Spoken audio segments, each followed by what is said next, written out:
Welcome everyone to our Sunday celebration for Unity of Reading. My name is Reverend Nancy Clark. I'm the spiritual leader of Unity of Reading. Today is Sunday, May 24th. Again, we invite you to send donations to Unity of Reading, 4443 10th Avenue in Temple, to help us keep running, though we're not at our physical location. And we thank everyone who has donated already. Daily word for today is faith. I invest my faith only in possibilities for good. The parable of the talents in the Gospel of Matthew tells the story of a wealthy man entrusting sums of money to 3 of his servants before leaving on a journey. When the man returns, he praises and rewards the 2 servants who, through wise investments, have doubled the funds entrusted to them. A 3rd servant who, acting in fear, hid the money entrusted to him, receives no reward. The divine faculty of faith that is part of my spiritual inheritance is more valuable than money. I invest my faith wisely by believing and trusting that possibilities for good are present, even where good has not yet manifested, and I act on this belief. My positively directed faith brings rich rewards in consciousness. And from Matthew 25:21, you have been trustworthy in a few things. I will put you in charge of many things. Enter into the joy of your master. So last week I shared that research has shown our minds wander about 47% of the time, meaning almost half of our waking hours we're missing what's right in front of us. If that fact isn't shattering enough, add on this one. 95% activity is beyond our conscious awareness. Numerous cognitive neuropsychologists or neuroscientists have conducted studies that have revealed that only 5% of our cognitive activities, including decisions, emotions, actions, and behavior, is conscious, whereas the remaining 95% is generated in a non-conscious manner. I also mentioned most of the time our minds wander is because we're judging, using that information from our subconscious mind as the prosecutor and the jury. What's worse, we believe most of the times that our minds are telling us the truth. There's a quote, "Don't believe everything you think." Now, this quote has been attributed to several people, so I really can't say where it came from. However, there are several Bible teachings which tell us the same thing. In Proverbs, it's stated, "Whoever trusts in his own mind is a fool, but he who walks in wisdom will be delivered." And of course, trust in the Lord with all your heart and do not lean onto your own understanding. We as humans put so much trust in our own knowledge and understanding. It is what our brains are telling us. Yet the Bible clearly tells us that who trusts in his own mind is a fool. The Bible has great wisdom, and once again, research has shown how much our brains actually lie to us. I will refer to our own thinking as coming from our brains, since we know that there's a greater mind in which we can trust and gain true wisdom. Our brains use past experience, beliefs, information obtained over the years, and our senses, and wants to give us a quick answer. For example, I'll give you a little easy math problem to solve in your brain. You buy a bat and ball together. That costs $1.10. The bat costs $1 more than the ball. How much would the ball cost? I'll tell you that one more time. You buy a bat and a ball together for $1.10. The bat costs $1 more than the ball. How much does a ball cost? Of course, I would bet that the majority of you, those listening, would say, "Oh, that's a simple one. The ball would cost 10 cents. Your brain took the problem, gave you a quick answer, and you're probably feeling extremely proud that you had the correct answer. But I want to tell you, 10 cents is not the correct answer. Your brain has lied to you.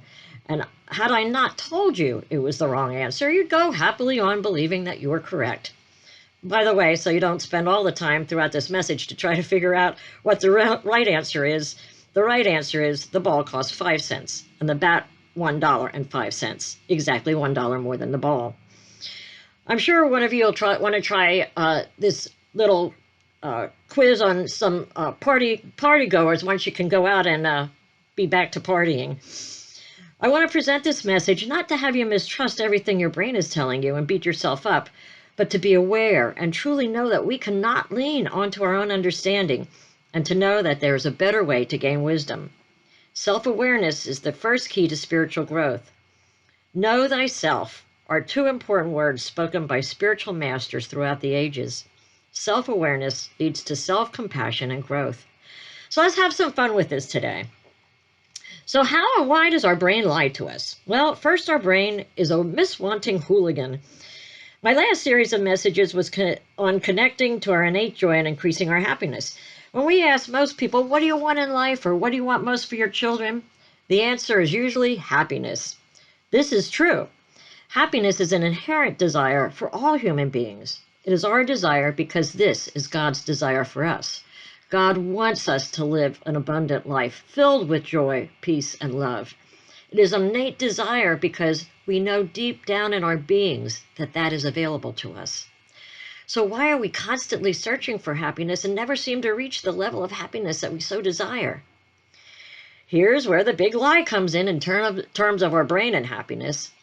Our brain tells us that we need to have or achieve certain things in order to be happy. You're probably very familiar with some of these or even all of these things.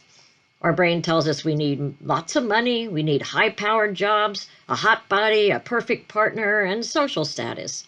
We believe so firmly in these things that we want, or more aptly, the things that the brain wants, that we believe without a doubt that once we get these things, we'll finally be happy.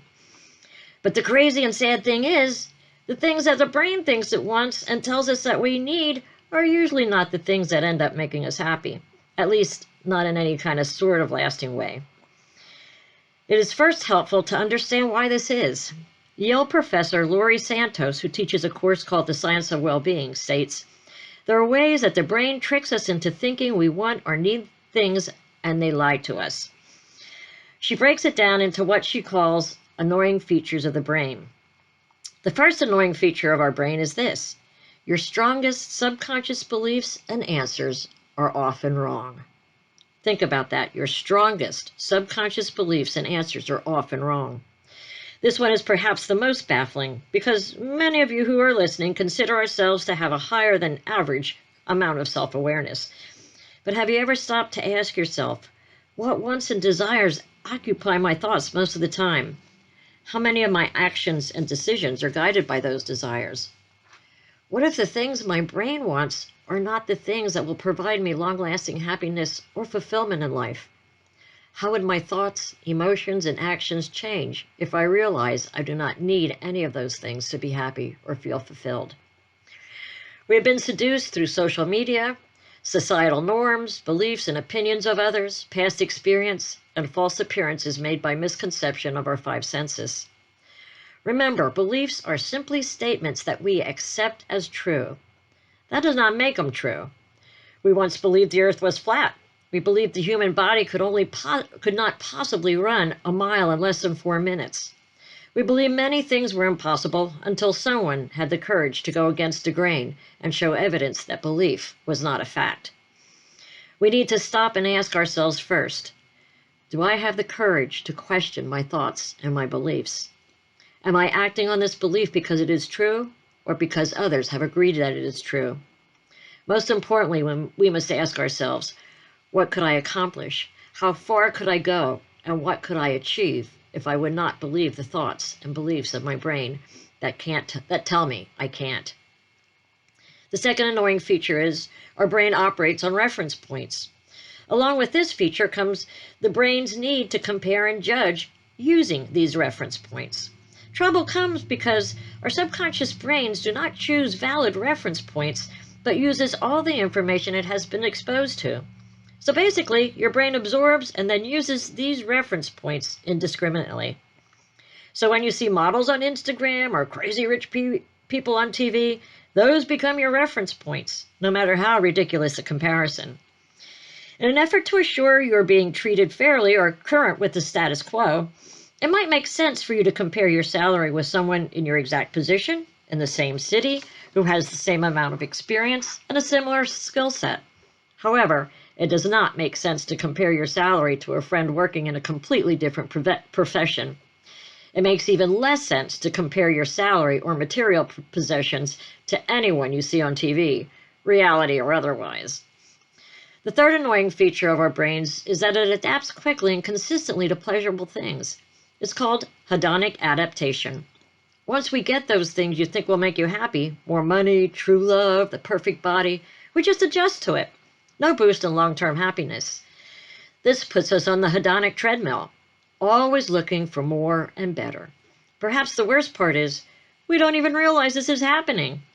We lack the inherent self-awareness and thus wonder why these things that used to make us so happy no longer have the same effect. We just get used to it and take it for granted for what we have, and it no longer brings us a level of happiness we desire. And of course, expressing gratitude for what you have keeps this annoying feature somewhat in line. So can you see how all these annoying features work together to cause havoc in our thinking and in our lives? Information comes through our five senses. We compute and analyze them through our subconscious mind 95% of the time. The information is filtered through our totally observed reference points and incorrect beliefs for judgment and comparison. And most often, the wrong conclusion is sent back to our conscious thoughts. Can you understand now the validity in the proverb saying, "Whoever trusts in his own mind is a fool, but whoever walks in wisdom will be delivered"? Our brains are constantly comparing and judging, even though we all know the warnings against making judgments. Jesus cautioned, "Judge not, lest ye be judged." And Paul wrote, "Let us not therefore judge one another any more, but judge this rather, that no man put a stumbling block or an occasion to fall in his brother's way." Yet in our human brains, it's almost impossible to meet someone or some situation and make zero internal judgments about them. Judgments are expectations based on pre-programmed mindsets or scripts. Remember, the subconscious mind works quickly to give you the answer, but it cannot reason or think logically. It only uses the information that we've been programmed previously. The subconscious mind many times works in survival mode. The brain takes over, especially if you have to make fast decisions or if you don't want to exert too much cognitive effort. And if you don't trust me on this one, may I remind you of the math problem that you solved incorrectly a few minutes ago. Of course, many judgments are benign, but others can be cancerous. When Jesus taught, "Judge not according to the appearance, but judge by righteous judgment," he knew that most of our judgments come from a place from which we could not draw an accurate, loving, and compassionate conclusion. But no worries. The first step to growth is always the awareness of this and what changes we need to make. When I catch myself making irrational, snap judgments, I remember the comedian from years ago, Flip Wilson. I use his line to remind myself, what am I doing?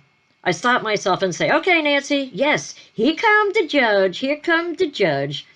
As I spoke about that last week, judging happens when we're not mindful, using an attitude of compassion and curiosity. When I stop myself and say that, I can bring my thoughts back to the present and react in an appropriate response. I can do this in a fun way without beating myself up. Remember, mindfulness improves our ethical decision-making, reduces our cultural bias, and increases our compassion. And that is our compassion to ourselves also. It is worth noting, as a side point, that research has found that social media is the newest and most flagrant perpetrator of these annoying factors of the mind. Various studies have found that the effect of social media in terms of social comparison ranges from neutral to bad, but almost never positive. Definitely something to think about if you're a heavy user of social media. So I've been thinking about this a lot as I've been working and researching for this message, and I've realized that judgment is something that I do quite frequently without thinking. Unfortunately, too much of the time. Someone cuts me off in traffic, I mumble, "What a jerk." Someone comes to work deeming in an outfit I deem inappropriate, I think, "Wow, what was she thinking? She should dress a little bit nicer than that." When I think about these things, I realize that all of them could have easily been me. I have cut someone off in traffic before, not realizing it. I've worn outfits that I shouldn't have. I judge others when I could very well be in their shoes. And worst of all, I feel bad about it afterwards. When I judge someone, I do not feel good about myself, not even for a second. I feel bad. I feel sad. I do not want to be judged and have always believed in the idea of treating others how I wanted to be treated. And I certainly would not want someone whispering to a coworker, "Did you see her new hairstyle? Whoa, awful." And yes, I may have said that in the past. Our brains, working in survival mode, are telling us that when we judge others, we feel better about ourselves. But do we really? How much time do you spend judging others? I've found that it is one thing I do more often than I should, and that it also ultimately causes me a great deal of unhappiness within. Let us be honest with ourselves. We all do it. We judge others' clothing. We judge others' actions. We judge others' words. I know we all do this to some extent, and I know that it relates completely to how we feel about ourselves. If we put others down, it supposedly makes us feel better ourselves. But remember, this is a big fat lie that our brains are telling us.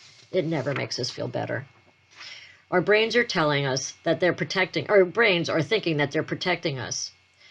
But if you are 100% happy with who you are a lot less likely to feel the need to judge others.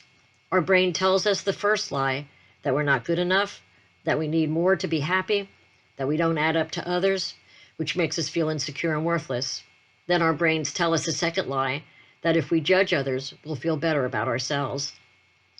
Another verse from Proverbs states, "There is a way that seems right to a man, but its end is the way to death."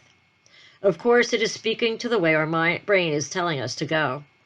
Let us be honest, judging others, and I am speaking of negative judgment here, even in our own mind is hurtful to others and to ourselves. Judging perpetuates stereotypes. The more judgments out there in the world, the more stereotypes get formed, and people are trying to live up to or avoid the ideas of what they are supposed to be. Judgments put negativity into the world. No matter what how we try to rationalize our judgments, and our brains will try to do that, they are bringing anything but good into the world. They bring others down. They bring us down. They make the world a more unhappy place. Most times we judge others to prevent judging ourselves. However, another lie, in reality, judging ourselves negatively encourages us to judge others and ourselves. If we are judging others, you're probably judging yourself pretty harshly as well. I don't want you to beat yourself up about this. We all do it unknowingly. But I want you to be reassured. Everything you need to break the unhealthy cycles is within you. The Buddha offered this sound and sensible advice. To make a quick judgment does not make one right. The wise person looks at both sides of the matter with fairness, impartiality, watchful of the truth, wisely and without haste. Such a person is called righteous. Sounds a little bit like being mindful, doesn't it? In 1 Corinthians it states, "No temptation has overtaken you that is not common to man. God is faithful, and he will not let you be tempted beyond your ability, but with the temptation, he will also provide the way of escape, that you will be able to endure it." Obviously, making continual judgments is a temptation we need to overcome, but help in doing that is already provided. Awareness is the key to begin change. Monitor your thoughts. Be aware of what you are thinking. Many times we often go along thinking things about other people, judging them, and we don't even realize it. We can again do this through being mindful, as I talked about last week. Look for the positives. Judgments are negative. They're negative always. There's almost always something positive that you can find in any person or situation. Whatever we look for, we will find. While our mind might immediately focus on the negative and try to judge, we can consciously push our thoughts to a more positive direction and look for something nice to say. Focus on the positive and avoid stereotyping. Ask in prayer and meditation to see a different perspective, to see through the eyes of truth, to see through the eyes of God, and connect with the mind of God. For as we ask, it is always given. Most of all, stop judging yourself. It is not all that easy to do, but the more we judge ourselves, the more we judge others. Focus on your positive aspects. Write them down. Remind yourself often of them, frequently, until the brain accepts you just how awesome you are. As we focus on our own positive aspects, it's easier to see positive aspects in others. Most of all, be gentle with yourself. As Buddha stated, do not judge yourself harshly. Without mercy for ourselves, we cannot love the world. The Bible reminds us, judge not, and ye shall not be judged. Condemn not, and ye shall not be condemned. Forgive, and you shall be forgiven. Forgive yourself on the judgments that you make. Focus on your own life. When all fails and judgments are hard to push away, focus on yourself. Do not worry about what other people are doing, wearing, saying, or thinking. Think about your own life. Focus on what you want and go after it. When you're trying to avoid your own problems, it is easy to criticize others. Stop your brain in its tracks. Think about you and focus on the good things in life. Be gentle and kind to yourself. Love yourself. You're awesome. Tell yourself that frequently. I want to share one of my favorite stories called The Cookie Thief. It was written by Valerie Cox, and some of you have heard it before, but it's a great story. A woman was waiting in an airport one night with several long hours before her flight. She hunted for a book in the airport shops. She bought a bag of cookies and found a place to drop. She was engrossed by her book, but happened to see that the man sitting beside her was as bold as could be. He grabbed a cookie or two from the bag in between, which she tried to ignore to avoid a scene.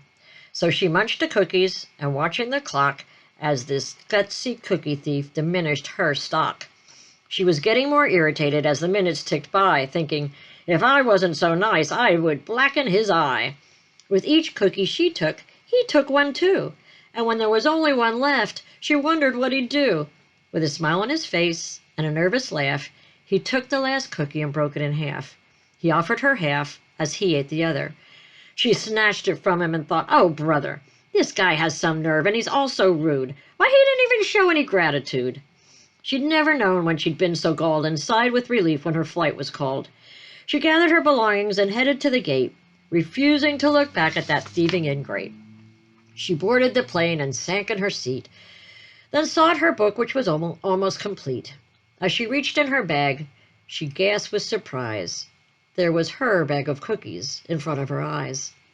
If mine are here, she moaned with despair. The others were his, and he tried to share. Too late to apologize, she realized with grief that she was the rude one, the ingrate, the thief.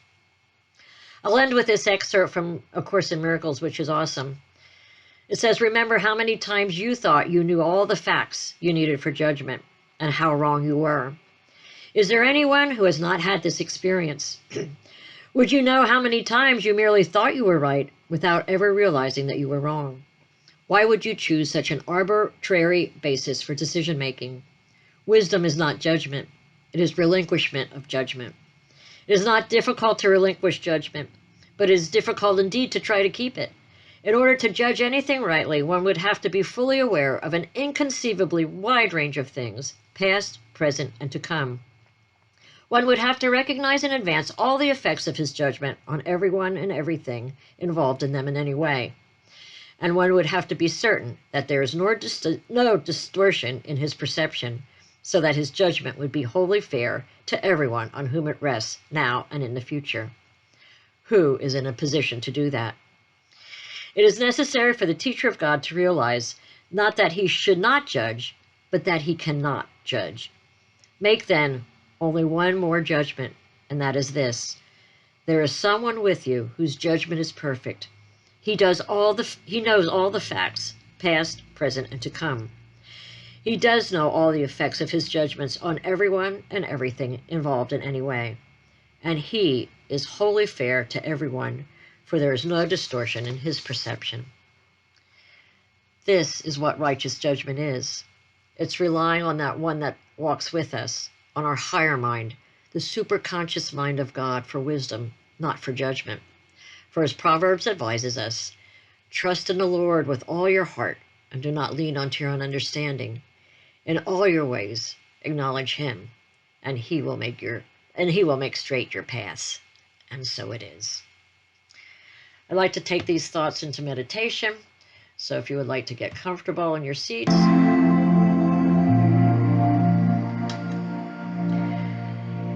in some traditions, it's a practice of inviting in that which we are troubled by, that which is challenging, difficult emotions, difficult habits. So find a comfortable position, and in this meditation, we'll be inviting in judgment, a little as opposed to being afraid of it. Begin sitting in a comfortable position. If you're sitting in a chair, make sure that your legs are uncrossed. If you're sitting on the floor, lean back against something, keeping your shoulders back, your arms on your laps, and your palms open. As you feel ready, close your eyes. Breathe through your nose, allowing your chest and your belly to fully expand and take in the fullness of your breath. As you exhale, feel the relaxation of your body. Sink into your body. Sink into your breath. The next time you breathe in pure golden sunlight from the top of your head to the tips of your fingers and toes. See this pure golden sunlight go to every cell of your body. And as you exhale, relax and sink a little deeper into your body.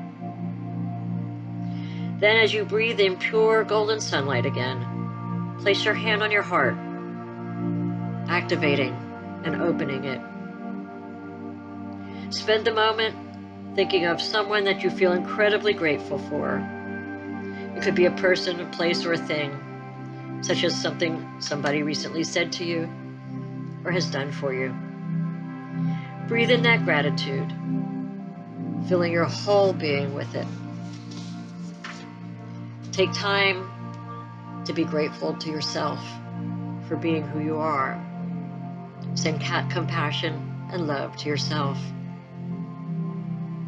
During this meditation, acknowledge your judgment thoughts that come to them. Thank them, simply release them, and return back to your meditation. This may happen often, so just repeat the process and continue your meditation process. Throughout the meditation, if judgments come up, try to replace the judgment with observance. The more and more curiosity you bring to the table, the easier it will be for you to turn your judgments into compassion. I invite you to begin by choosing a judgment that you're holding on to. You can think about it to yourself, or you can say it out loud. It can be about yourself, about others, or about a certain situation. As you're holding this judgment in your mind, ask your inner being, your higher self, for guidance. Ask your inner being, is this true and accurate for me right now? Breathe in, breathe out, relax, and allow the answer. Do not create the answer from your own mind. You are asking your higher being. You're asking for wisdom regarding this judgment. Ask your higher being, is it true sometimes? Under what circumstances is it true? Breathe in, breathe out, relax, and allow the answer. Now ask your inner being, was it true in the past, but no longer true? Breathe in, breathe out, relax, and allow the answer. Once you have received your answer, and you're ready to make a conscious decision to let go of this judgment, try to visualize yourself in a place where you feel that these judgments do not have any impact on you. Maybe you're lying in a hammock on the beach, something that gives you a greater perspective. See if there's a place right inside you now where there's a sense of ease, calm, well-being, and relaxation. Sometimes when we orient towards that quality, it brings us forward. Feel the peace and the stillness of the room. Get to a sense that you can feel that everything's okay in this moment. It might not be perfect, it might not be totally how you like it, but it's okay. And nothing needs to be different.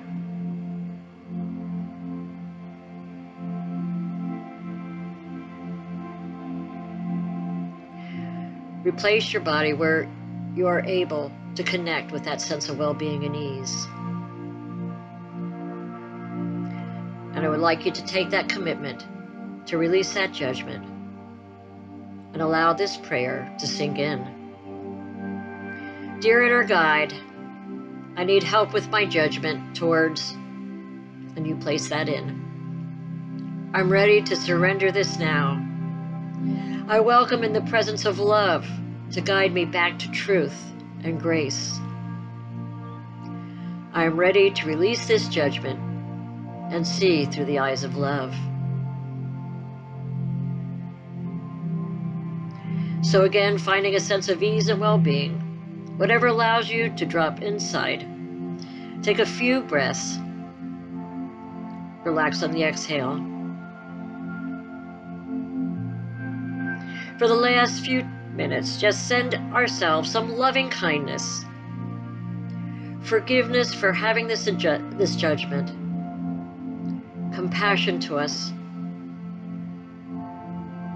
Love yourself, be gentle with yourself. Know that in this meditation you are doing a great thing by releasing this judgment. As you feel this love and compassion toward yourself, say to your inner guide, may I be free from judgment. May I be free from the suffering of my judgmental mind. May I feel this peace. May I feel love. May I feel freedom.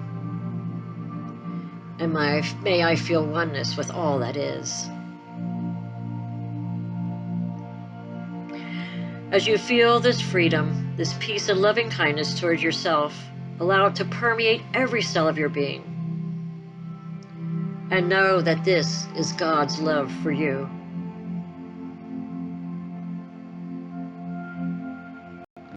As you're ready, you can take a few deep breaths to implant this experience into your memory.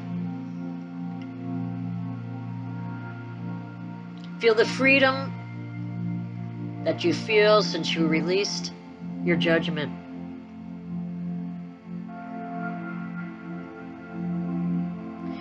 Begin to feel your body in the present moment.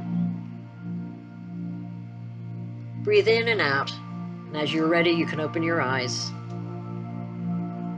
Always remembered, you are loved just the way you are, for you are awesome, and so it is. Amen.